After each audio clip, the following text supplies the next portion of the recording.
నందమూరి బాలకృష్ణ హిందూపురం నియోజకవర్గంలోని పలు సంక్షేమ కార్యక్రమాల్లో పాల్గొన్నారు. ఆయన పర్యటనలో అభిమానులు, హిందూపురం టీడీపీ కార్యకర్తలు రచ్చ చేశారు. టీడీపీ కార్యకర్తలు, నందమూరి అభిమానులు ప్లకార్డులు చేత పట్టుకుని బాలయ్య కారుకు అడ్డుగా వచ్చి ఆందోళనకు దిగారు. భారీ సంఖ్యలో అభిమానులు, పార్టీ కార్యకర్తలు బాలయ్య బాబు మంత్రి పదవి తీసుకోవాలి, మా కోరిక మేరకు బాలయ్య మంత్రి అవ్వాలి అంటూ ప్లకార్డులు పట్టుకుని బాలకృష్ణ కాన్వాయ్ కు అడ్డుగా నిలబడి ఆందోళనకు దిగారు. బాలకృష్ణ వారి వద్దకు రావడంతో అభిమానులు, కార్యకర్తలు ఆయన్ను ఒక్కసారిగా చుట్టుముట్టి జై బాలయ్య, జై జై బాలయ్య, బాలయ్య బాబు మంత్రి పదవి తీసుకోవాలి అంటూ నినాదాలు చేశారు. ఈ సందర్భంగా బాలకృష్ణ వారిని నవ్వుతూ, మందలిస్తూ చూద్దాం చూద్దాం అంటూ మళ్లీ తన కారెక్కి అక్కడి నుంచి వెళ్లిపోయేందుకు ప్రయత్నించారు.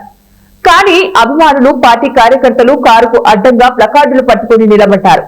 బాలయ్య మంత్రి పదవి తీసుకోవాలి అంటూ నినాదాలు చేశారు. దీంతో సెక్యూరిటీ సిబ్బంది, పోలీసులు నందమూరి అభిమానులు, టీడీపీ కార్యకర్తలకు సర్ది చెప్పి పక్కకు పంపేశారు. అయితే బాలకృష్ణ మాత్రం చిరునవ్వుతో వారిని పలకరిస్తూ చూద్దాం చూద్దాం అంటూ అక్కడి నుంచి వెళ్లిపోయారు. అభిమానులే కాక సామాన్య ప్రజలు కూడా మంచి మనసున్న బాలయ్యకు మంత్రి పదవి ఇవ్వాలి అంటూ పేర్కొంటున్నారు.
బాలయ్య బాబు గారికి మంత్రి పదవి, బాలయ్య బాబు గారికి మంత్రి పదవి.